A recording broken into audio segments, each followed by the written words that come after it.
Hello students. इस video lecture में हम बात करेंगे हमारे पेयर ऑफ स्ट्रेट लाइन के लास्ट कॉन्सेप्ट की, जिसका नाम है homogenization. What is this homogenization? इस कॉन्सेप्ट को समझने के लिए मैंने यहाँ पे पहले एक एग्जांपल लिया है। इस एग्जांपल के माध्यम से हम समझेंगे कि होमोनाइजेशन क्या है, उसका क्या बेनिफिट है, किस तरह से उसे यूज किया जाता है। देखिए, यहाँ पर मैंने एक एग्जांपल लिया। हमें इसमें कहा गया है कि इक्वेशन फाइंड आउट करनी है हमें line joining two the points of intersection of this curve and this line to the origin। हमें कहा गया है कि ये जो कर्व है हमारे पास, इस कर्व का और इस लाइन का पॉइंट ऑफ इंटरसेक्शन। अब ये कर्व क्या है, देखिए जरा। ये अपने को सेकंड डिग्री इक्वेशन दे रखी है एक्स और वाई में, और second degree equation in X and Y में A X square plus two H X Y plus two G plus B Y square plus two G X plus two F Y plus A is equal to zero हमने पढ़ा। अगर del zero हो तो pair of straight line की equation होती है। अगर non zero हो तो पेयर ऑफ स्ट्रेट लाइन की नहीं होती है, मगर वो पैराबोला, सर्कल, इलिप्स या हाइपरबोला इनमें से किसी की भी हो सकती है। तो यहाँ पर ये हमें नहीं पता कि अभी क्या है, इसको चेक करने की हमें जरूरत भी नहीं है कि ये पेयर ऑफ स्ट्रेट लाइन है या नहीं। ये कुछ भी हो, चाहे तो ये दो लाइंस होंगी या सर्कल, पैराबोला, इलिप्स, कुछ भी होगा। ये मान लेता हूँ मैं, रफली वैसे ही बना लिए मैंने, इसको रैंडमली बना लिया कि चलो इस तरह से कोई कर्व होगी। अब ये जो लाइन है हमारे पास 3x plus y minus one, ये इस कर्व को दो पॉइंट पे कट कर रही है, मान लेते हैं यहाँ पर ए और बी पे। अच्छा, ये भी जरूरी नहीं कि दो पॉइंट पे कट करे, कट कर सकती है दो पॉइंट पे भी, एक पॉइंट पे टच भी कर सकती है, हो सकता है ये इससे दूर से निकल जाए। मगर अभी यहाँ पे इस क्वेश्चन में ये बोला गया इसको दो पॉइंट पे कट करती है। ये भी कैसे पता चलेगा कि दो पॉइंट पे कट करेगी या एक पे कट करेगी, उसके बारे में मैं भी एक्सप्लेन करता हूँ।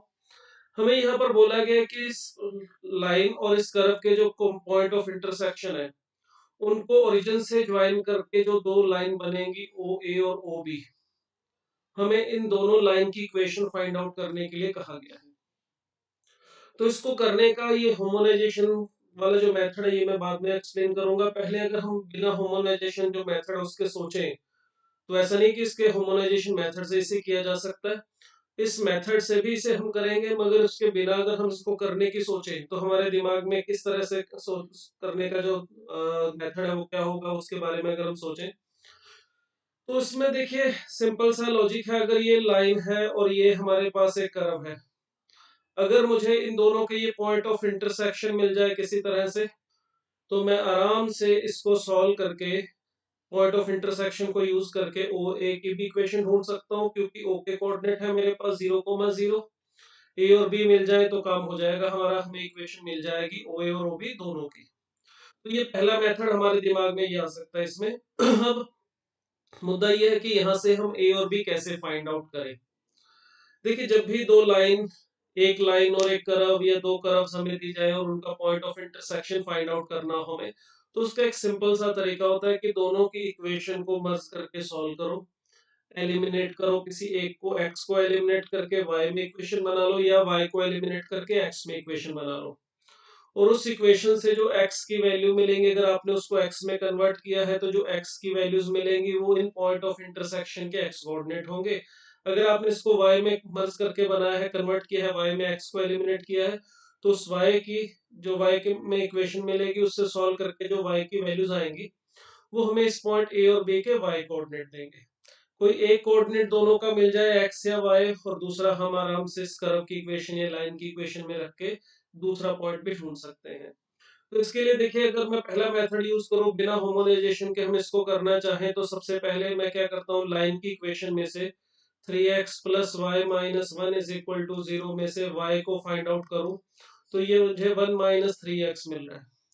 और इस y की जो वैल्यू है, इसको अगर मैं रख दूं इस कर्व की इक्वेशन में, दोनों को मर्ज करने के लिए, तो हमें मिलेगा 2x square plus 3x into y which is 1 minus three x minus 4x plus one is equal to zero. इसको सिंप्लीफाई कीजिए, देखिए 2x स्क्वायर और माइनस के 3x 9x स्क्वायर, तो माइनस के 7x स्क्वायर हमें मिलेंगे यहाँ पे। माइनस के 7x स्क्वायर और ये माइनस का ही x मिलेगा, प्लस का 3x और माइनस के 4x और प्लस वन मिलेगा। ये हमें एक क्वाड्रेटिक इक्वेशन मिलेगी, इसको सिंप्लीफाई कर सकते हैं, x square minus x sorry plus x minus one is equal to zero. अब देखिए ये x में है, हमें जो क्वाड्रेटिक इक्वेशन मिली है, इस इक्वेशन के कितने रियल एंड डिस्टिंक्ट रूट्स होंगे उस पे डिपेंड करेगा कि ये लाइन इस कर्व को इन दो पॉइंट्स पे कट करती है या किसी एक पॉइंट पे टच करती है या फिर नॉन टचिंग है।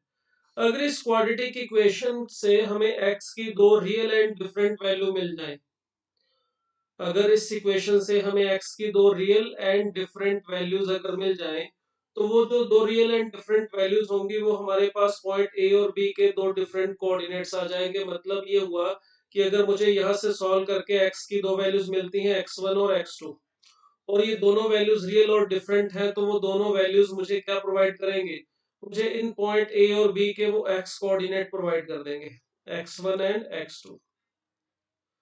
अब वो x1 और x2 को इस लाइन की इक्वेशन में रखने के बाद हमें वहां से y की वैल्यू मिलेगी, y is equal to 1 - 3x।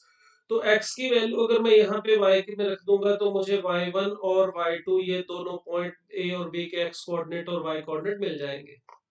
तो अगर इस इक्वेशन से मुझे दो डिफरेंट वैल्यू मिलेंगी x की, रियल और डिफरेंट, तो इसका मतलब होगा ये लाइन इस कर्व को दो डिफरेंट पॉइंट्स पे कट कर रही है।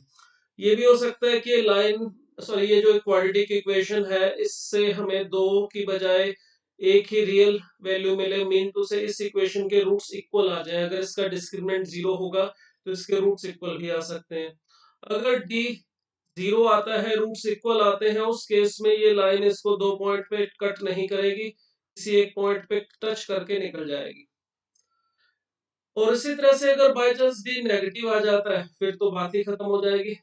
अगर डी नेगेटिव आएगा मतलब यहाँ से हमें x की कोई भी रियल वैल्यू नहीं मिलेगी, x की दो इमेजिनरी वैल्यूज मिलती है। अगर x की दो इमेजिनरी वैल्यू मिलेंगी तो ये लाइन इस तरह से दूर से निकल जाएगी, इस कर्व को ना कट कर पाएगी ना टच करेगी। इस तरह से ये जो इक्वेशन हमें मिलेगी इससे पता चलेगा कि ये लाइन इसको कट करती है, टच करती है या फिर इंटरसेक्ट करती है। अब यहाँ पर देखें तो इस इक्वेशन में से d जो है हमारा वो पॉजिटिव आ रहा है, which is b square -4ac plus 4 × 7 ये आ जाएगा हमारे पास 28। तो d की वैल्यू 29 यानी पॉजिटिव आ रही है। इसका मतलब इस केस में हमें यहाँ पर x की दो वैल्यूज मिलेंगी, रियल और डिफरेंट। वो वैल्यूज भी हम फाइंड आउट कर सकते हैं, मगर देखो जरा फाइंड आउट करने के लिए फैक्टराइज तो ये हो नहीं रहा है। सीधा अगर मिडिल टर्म स्प्लिट करके हम इसको फैक्टराइज करने की कोशिश करेंगे तो उससे तो बात नहीं बन रही है। तो अगर मैं इससे x की सीधा वैल्यूज फाइंड आउट करूं, -b plus minus √29/2a that is 14, इस तरह से दो वैल्यूज हमें x की मिल रही है, मगर ये थोड़ा सा कॉम्प्लिकेटेड आ रही है, मगर कोई बात नहीं, रियल आ रही है, ये श्योर है। इन x की वैल्यूज को यहाँ रख के हमें y के अंदर ये जो हमारे पास x और y में रिलेशन है, ये वाले पॉइंट a और b इस लाइन के ऊपर है, तो इन दोनों का अगर x कोऑर्डिनेट पता है तो यहाँ पे इक्वेशन में रख के हम y कोऑर्डिनेट भी ढूंढ सकते हैं। तो इस तरह से अगर हमें x1 y1 और x2 y2 दोनों मिल जाएंगे तो ओ ए इक्वेशन फाइंड आउट करने के लिए हमें a और o के कोऑर्डिनेट की जरूरत पड़ेगी, और ओ बी के कोऑर्डिनेट से हम ओ एंड बी के कोऑर्डिनेट से हम ओबी लाइन की इक्वेशन फाइंड आउट कर सकते हैं। ये इस इक्वेशन को, ओ ए और ओबी की इक्वेशन को फाइंड आउट करने का पहला मेथड है जो आप इसको पूरा कर सकते हैं। मगर इसमें देखिए ये पॉइंट थोड़े से अजीब से आगे, पॉइंट एक्स के कोऑर्डिनेट जिससे हमें इक्वेशन मिल जाएगी, ऐसा नहीं इक्वेशन नहीं मिलेगी, थोड़ा सा कॉम्प्लिकेटेड, या ऐसा समझ लीजिए कि सिंपल सी नहीं होगी।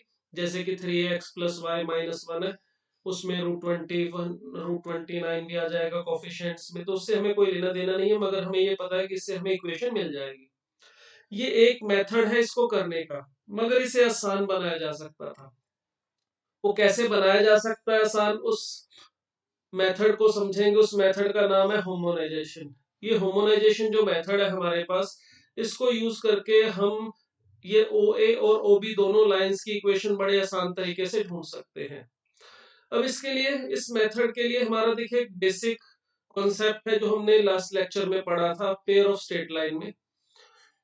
होमोनाइजेशन से पहले हमने देखिए ये पढ़ा था कि अगर हमें होमोजीनियस इक्वेशन दी जाए एक्स और वाई में, ax² + 2hxy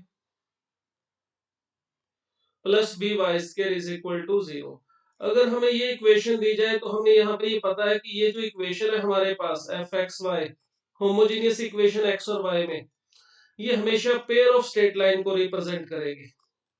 pair of straight line, ये पेयर ऑफ स्ट्रेट लाइन की इक्वेशन है।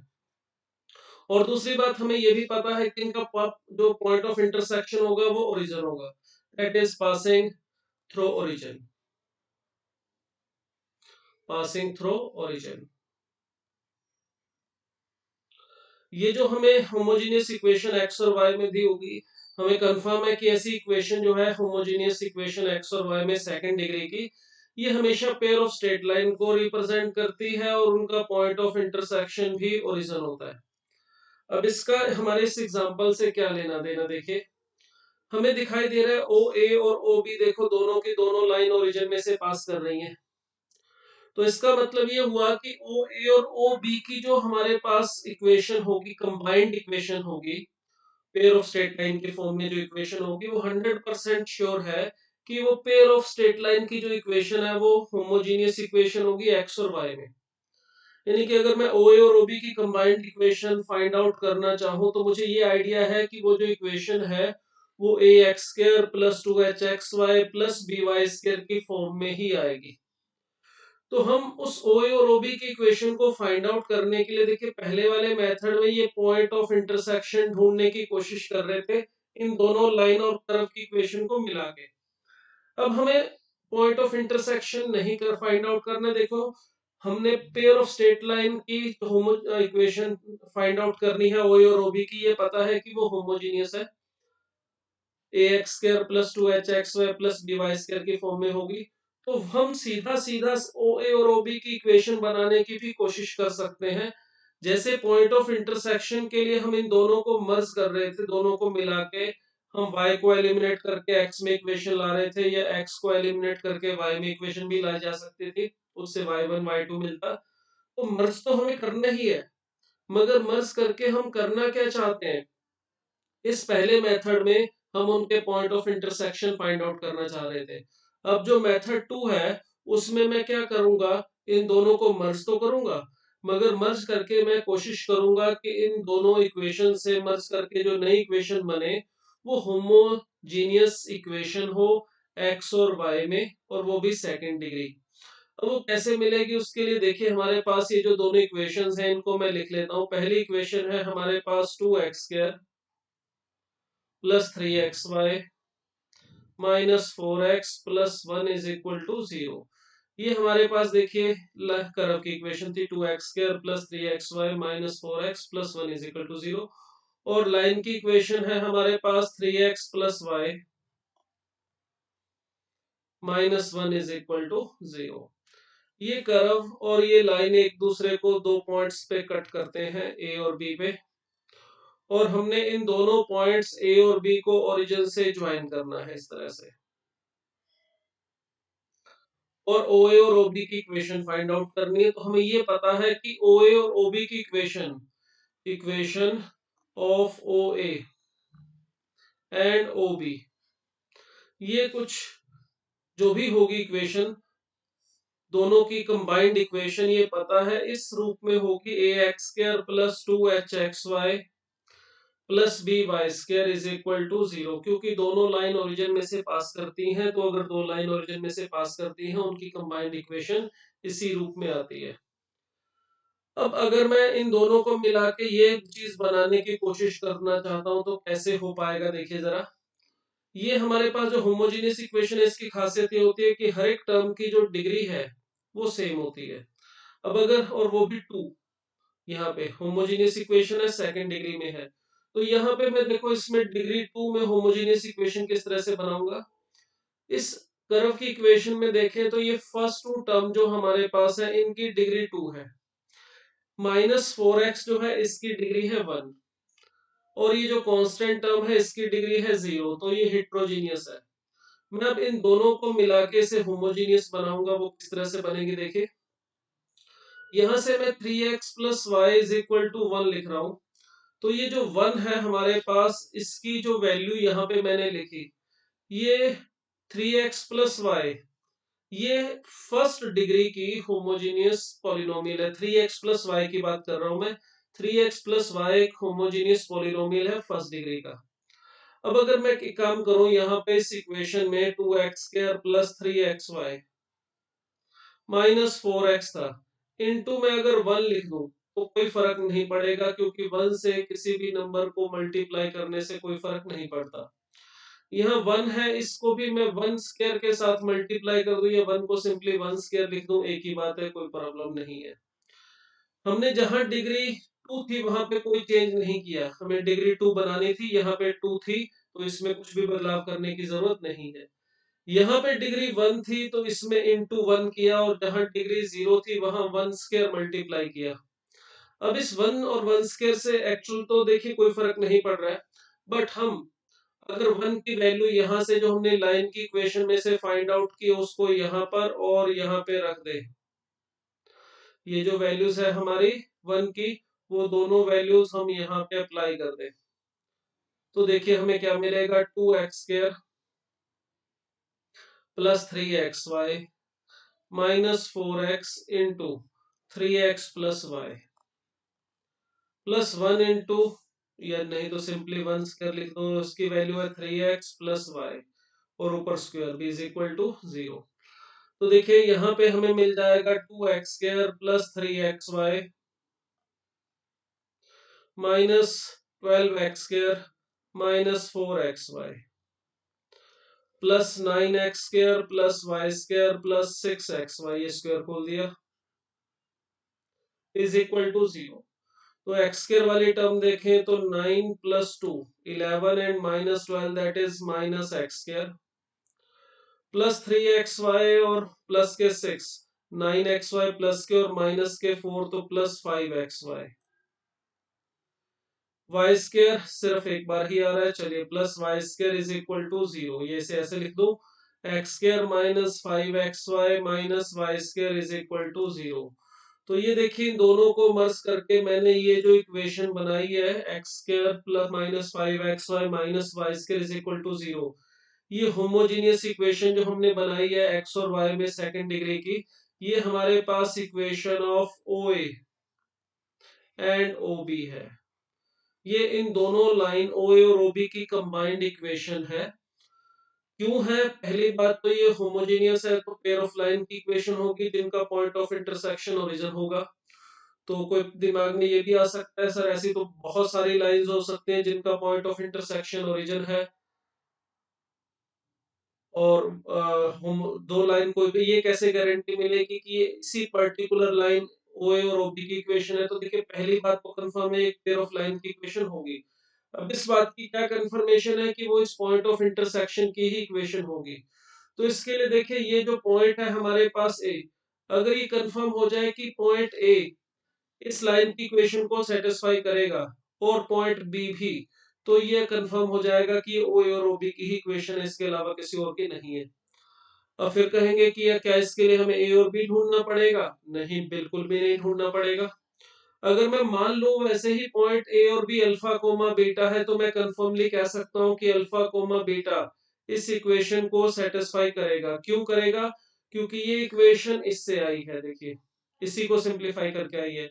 तो अल्फा बीटा अगर इस पॉइंट ए के मैंने कोऑर्डिनेट माने हैं, ढूंढना नहीं है सिर्फ एज्यूम किया है, तो पता है कि ये पॉइंट इस लाइन के ऊपर है, इसलिए 3 alpha plus beta is equal to 1 होगा। तो यहाँ पे 3 अल्फा प्लस बीटा इसकी वैल्यू 1 आएगी, तो इसकी वैल्यू 1 आने का मतलब यहाँ से वापस यही चीज मिल जाएगी। यही चीज मिलने का मतलब यही मिलेगा 2x² और ये 2x² plus 3xy minus 4y plus 1, और ये पॉइंट अल्फा कोमा बीटा हमने दोनों का पॉइंट ऑफ इंटरसेक्शन माना है, तो ये इस कर्व की इक्वेशन को भी सेटिस्फाई करेगा 100% श्योर। मीन टू से अगर ये पॉइंट अल्फा कोमा बीटा हमारा पॉइंट ऑफ इंटरसेक्शन है, तो ये 100% श्योर इस इक्वेशन को सेटिस्फाई करेगा, क्योंकि ये इक्वेशन हमने इन दोनों को मर्ज करके ही बनाई है। तो अगर आप यहाँ पे x और y की जगह अल्फा बीटा रखेंगे तो ये 1 हो जाएगा, 3x प्लस वाई, तो यही मिलेगा। और इसको भी x और y की जगह अल्फा बीटा रखने पर ये पॉइंट सेटिस्फाई करेगा, क्योंकि ये पॉइंट इस कर्व के ऊपर है। तो जिस तरह से A कंफर्म है कि इस इक्वेशन को सेटिस्फाई कर रहा है, B भी कंफर्म होगा कि इसको सेटिस्फाई 100% श्योर करेगा। तो ये जो हमारे पास दोनों को मर्ज करके होमोजेनियस इक्वेशन बनती है, ये इन दोनों पॉइंट ऑफ इंटरसेक्शन ए और बी को ओरिजिन से मिलाने वाली लाइंस की इक्वेशन ही होती है। और ये जो मेथड हमने किया है, इस मेथड का नाम है होमोनाइजेशन। तो क्या है मेथड होमोनाइजेशन, इसको समझेंगे। अगर हमें कोई लाइन और एक सेकंड डिग्री इक्वेशन एक्स और वाई में किसी कर्व की इक्वेशन दे रखी हो, सेकंड डिग्री इक्वेशन एक्स और वाई में अगर एक कर्व और एक लाइन की इस तरह से इक्वेशन दे रखी है और हमें उनके पॉइंट ऑफ इंटरसेक्शन को ओरिजिन से मिलाने वाली कर्व की इक्वेशन ढूंढनी है, तो इसको जर्नल तरीके से लिखें तो देखिए एक लाइन है हमारे पास और एक कर्व है। अगर ये दोनों एक दूसरे को दो पॉइंट पे कट करते हैं, मान लेते हैं ये कोई कर्व है, इलिप्स है, हाइपरबोला है, सर्कल है, पैराबोला है, पेयर ऑफ स्ट्रेट लाइन है, कुछ भी हो सकता है। ये लाइन इसको ऐसे दो पॉइंट पे कट करती है, ए और बी पे। अब वो ए और बी को ओरिजिन से अगर हम ज्वाइन करें तो दो लाइन बनेगी। उनकी इक्वेशन ढूंढने के लिए ये जो मेथड है हमारा होमोनाइजेशन, उसमें सबसे पहले हमने क्या किया है, हमने क्या करना है, जो अभी हमने इस क्वेश्चन में इसके पार्ट एग्जांपल में हमने किया था, लाइन की इक्वेशन से वन फाइंड आउट करना है। और वन जो है वो ऐसा होना चाहिए जो लीनियर हो एक्स और वाई में और होमोजीनियस भी हो फर्स्ट डिग्री का। और वो कैसे मिलेगा, देखो उसके लिए हम यहाँ पे तो 3x plus y is equal to 1 सीधा आ गया था। बट अगर कांस्टेंट टर्म 1 नहीं है तो इस केस में क्या होगा, देखो हमें लाइन की इक्वेशन दे रखी है, तो इस कांस्टेंट टर्म को उठा के पहले उधर लेके माइनस एन हो जाएगा, मगर हमें यहाँ पर चाहिए होता है 1। ठीक है, तो 1 बनाने के लिए इस माइनस एन को नीचे लाके कर देंगे डिवाइड, जिससे हमें यहाँ पे 1 मिलेगा। और ये 1 के जो वैल्यू है वो एक लीनियर इक्वेशन होगी एक्स और वाई में और होमोजीनियस भी होगी। ये 1 को ढूंढने के बाद, 1 की वैल्यू ढूंढने के बाद हमने क्या करना है, कर्व की इक्वेशन ले लेनी है। कर्व की इक्वेशन में जहां तक डिग्री 2 है वहां तक तो कोई बदलाव नहीं करना है, क्योंकि हमें होमोजीनियस इक्वेशन बनानी है, डिग्री 2 में ही बनानी है, तो डिग्री 2 यहाँ पर पहले से ही है, तो कोई छेड़छाड़ इसमें नहीं करेंगे। उसके बाद जहां पे लीनियर है वहां पे डिग्री 1 है और हम चाहते हैं डिग्री 2 बनाना, तो 1 से मल्टीप्लाई कर देना है। 1 से मल्टीप्लाई करने पर वैसे कोई फर्क नहीं पड़ता, और कांस्टेंट टर्म को 1 स्क्वायर से मल्टीप्लाई करना है। कांस्टेंट टर्म को 1 स्क्वायर से, और जो लीनियर है अपने पास उसको भी 1 से, सॉरी, कांस्टेंट टर्म को 1 स्क्वायर से और लीनियर को 1 से मल्टीप्लाई करने के बाद 1 की जो वैल्यू हमने लाइन की इक्वेशन में से फाइंड आउट की थी वो यहाँ पे रख देनी है और इसको सिंप्लीफाई कर लेना है। इसको सिंप्लीफाई करने के बाद हमारे पास जो इक्वेशन है वो होमोजीनियस मिलेगी, A X square plus 2h(x(y) plus by square, कुछ इस फॉर्म में। और ये जो होमोजीनियस इक्वेशन हमें मिलेगी सिंप्लीफाई करके, वो इस pair of line O A and O B की कंबाइंड इक्वेशन होगी। तो ये है हमारा सिंपल सा मेथड होमोनाइजेशन। एक छोटा सा एग्जांपल चलिए और करते हैं इस मेथड को यूज करके। इसमें देखिए एग्जांपल में जो मैंने लिया इसमें क्या कहा गया है, if the pair of straight lines joining the origin to the common points of circle, ये दिया हुआ x square plus Y square is equal to 4 and this line are perpendicular. हमें क्या कहा गया है कि एक सर्कल है हमारा x square plus Y square is equal to 4, ये इसकी इक्वेशन दे रखी है, x square plus Y square minus 4 is equal to 0 लिख लेते हैं। और एक ये लाइन दे रखी है हमें जिसकी इक्वेशन है y is equal to 3x plus C, और ये दोनों पॉइंट ए और बी को ओरिजिन से ज्वाइन किया गया है इस तरह से। और कह रहा है कि ये जो ओरिजिन से ज्वाइन करने पर दोनों लाइन बनी है ओ ए और ओ बी, ये परपेंडिकुलर है। और इस कांस्टेंट c की जो वैल्यू है हमें फाइंड आउट करने के लिए कहा गया है, y is equal to 3x plus C. ये लाइन है और ये कर्व है, दोनों के पॉइंट ऑफ इंटरसेक्शन को ओरिजिन से मिलाया गया है, और ओरिजिन से मिलाने पर जो हमारे पास पॉइंट ऑफ इंटरसेक्शन आ रहे हैं, चलिए इनका नाम मैं एक बार वैसे चेंज करके ए और बी की जगह कुछ भी और लिख लेता हूँ, पी क्यू। तो ये हमारे पास पी और क्यू है, और ओपी और ओक्यू जो है वो परपेंडिकुलर है, सी को फाइंड आउट करना है। तो उसके लिए देखिए सबसे पहले मैं ओपी और ओपी ओक्यू दोनों जो लाइंस है पॉइंट ऑफ इंटरसेक्शन को ओरिजिन से मिलाने वाली लाइन, इनकी कंबाइंड इक्वेशन फाइंड आउट करने की कोशिश करता हूँ। तो उसके लिए भी आपको मेथड जो बताया होमोनाइजेशन मेथड, उसके लिए सबसे पहले हमें लाइन की इक्वेशन से 1 की वैल्यू ढूंढनी है, और वो भी ऐसी जो कि लीनियर हो, होमोजीनियस हो। तो उसके लिए देखिए यहाँ पर y minus three X is equal to C ऐसे लिख सकते हैं। फिर c को अगर मैं नीचे लाके डिवाइड कर दूं तो y minus three X upon C, ये देखिए ये हमें मिला 1। तो लाइन की इक्वेशन में इस तरह से 1 जो हमें मिल रहा है वो होमोजीनियस है, लीनियर है x और y में। तो 1 की जो वैल्यू है इसका भी यूज करके इसे हम बनाते हैं होमोजीनियस। उसके लिए देखिए x square plus Y square, यहाँ डिग्री 2 है तो इसमें हमें कोई चेंज नहीं करना है। इसमें लीनियर वाला पार्ट नहीं है, एक्स और वाई वाले कोई टर्म नहीं है तो कोई बात नहीं, कांस्टेंट टर्म है तो वहां पे 1 स्क्वायर मल्टीप्लाई करते हैं। अगर यहाँ पे एक्स और वाई वाली टर्म भी होती तो उसके साथ 1 मल्टीप्लाई करते।